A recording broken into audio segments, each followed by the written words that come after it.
Imagine for a moment that you are standing at the edge of everything humanity has ever known. Behind you is Earth, a small, fragile blue world filled with every story, every memory, every person who has ever lived. And in front of you is Mars, silent, distant, waiting. Now here's the question that changes everything. What if the first human to step onto that red planet already knows they might never come back? Not because we lack courage, not because we lack ambition, but because the universe itself doesn't make promises. We often think of space exploration as a triumph, a journey out and then safely back home. But Mars doesn't follow those rules. It doesn't care about our timelines, our expectations, or our need for certainty. It demands something far greater. It demands risk. It demands sacrifice. It demands a kind of bravery that goes beyond the idea of return. Tonight, we're not just talking about rockets, technology, or distant planets. We're talking about the limits of human endurance, the edge of human curiosity, and a decision so profound that it redefines what it means to explore. Because the first person to walk on Mars might not just be taking a step forward for humanity, they might be taking a step away from Earth forever. And once you truly understand why, that's when this story stops being science fiction and starts becoming one of the most real, most human journeys ever imagined.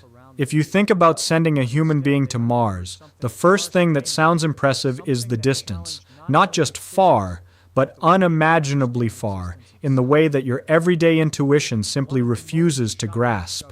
The distance between Earth and Mars isn't fixed like the distance between two cities. It stretches and shrinks as both planets move around the Sun. At its closest, Mars is still tens of millions of kilometers away, and at its farthest, it's hundreds of millions. Now, that alone wouldn't be such a big deal if we could just zip across space like in science fiction, but we can't.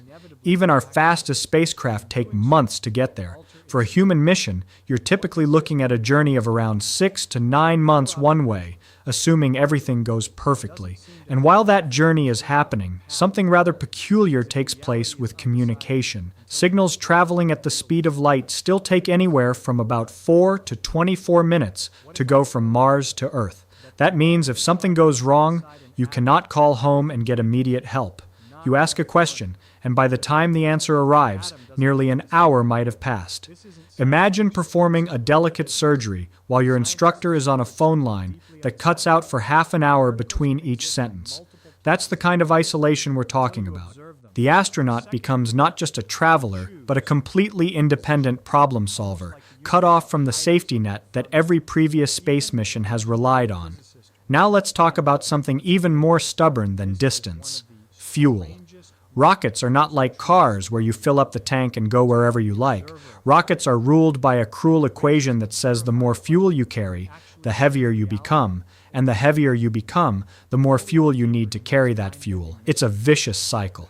To send a human to Mars, you already need an enormous amount of energy just to escape Earth's gravity, travel through space, and land safely on another planet. But if you want that human to come back, you don't just double the fuel, you increase the complexity dramatically. You need fuel for the return trip, or you need a way to make fuel on Mars itself, and that's where things start to feel like a gamble. Scientists have proposed systems that could produce fuel from the Martian atmosphere, which is mostly carbon dioxide, but these systems have never been tested on a scale large enough to guarantee a human's life. You're essentially betting that a machine will work perfectly in a harsh, alien environment, because if it doesn't, there is no backup gas station on Mars. No rescue mission can arrive quickly enough to save you. The first human on Mars might land knowing that their return depends on a piece of equipment that has never truly proven itself under those exact conditions.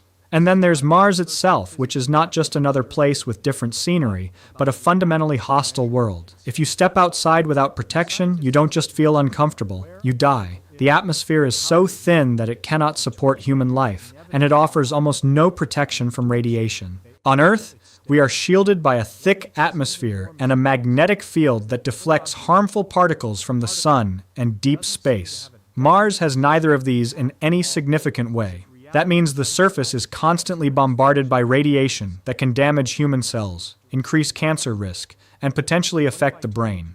The temperatures are another problem. Mars is cold, not in the sense of a chilly winter day, but in the sense of a deep freeze that averages around minus 60 degrees Celsius. And that's just the average. It can get much colder. Dust storms can engulf the entire planet, lasting for weeks or even months, blocking sunlight and interfering with solar power systems. So now you have a situation where the astronaut is living inside a carefully engineered bubble, relying on machines to provide air, water, temperature control, and protection from radiation. Every system must work flawlessly, because failure is not an inconvenience, it's the end. Now consider the mind of the person who would take on this journey. Humans are not designed for prolonged isolation, especially not the kind where you know you are completely cut off from the rest of your species.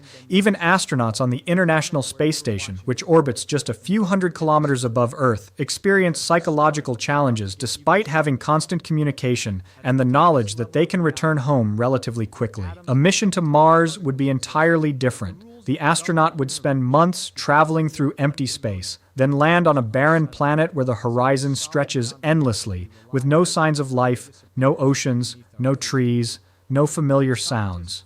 Communication delays would make conversations with loved ones feel unnatural, like talking to ghosts who reply minutes later. The sense of distance wouldn't just be physical, it would be emotional and psychological.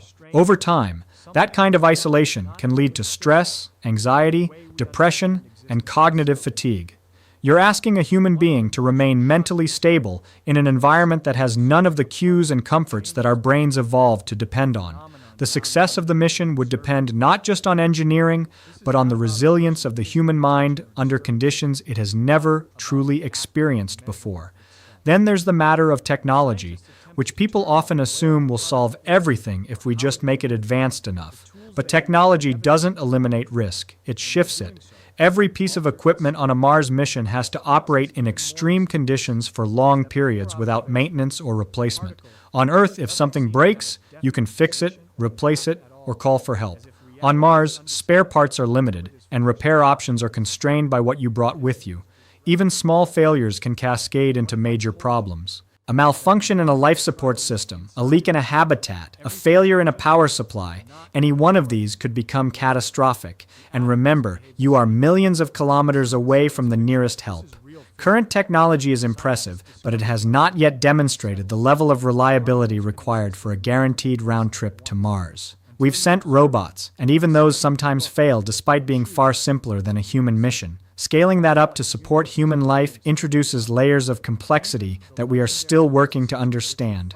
All of this leads to a rather unsettling idea that some mission planners have seriously considered: the possibility of a one-way trip. Not as a failure, but as a deliberate design choice. If returning from Mars is too difficult, too expensive, or too risky, why not focus entirely on getting there and surviving there? It sounds extreme, but from a purely logical standpoint, it simplifies many aspects of the mission. You don't need to carry return fuel, you don't need to rely on untested fuel production systems, and you can dedicate more resources to building a sustainable habitat. The astronaut becomes not just an explorer, but a pioneer, someone who might spend the rest of their life on another planet. It's a concept that challenges our usual expectations of exploration, where the goal is to go somewhere and come back with stories. Here, the story might never return in person. It would be transmitted back in delayed signals, in data, in recordings, in the quiet evidence of a human presence on another world. And when you put all these pieces together, the vast distance, the communication delays, the fuel challenges, the hostile environment, the psychological strain, the limitations of technology, and the possibility of a one-way mission, you start to see that the question isn't just, can we send a human to Mars? But what does it truly mean to do so? It's not just a technical problem, it's a human one. It forces us to confront how far we are willing to go, how much risk we are willing to accept, and what we consider to be a successful outcome. The first human on Mars might not be someone who plants a flag and returns home as a hero in the traditional sense, but someone who accepts that the journey itself may be the destination, that stepping onto that distant, silent world could mean leaving Earth behind forever, not because we failed to bring them back, but because bringing them back was never guaranteed in the first place. So when we finally reach the end of this journey, something unusual happens. The question we started with, whether the first human on Mars might never come back, no longer feels like a limitation. it begins to feel like a transformation.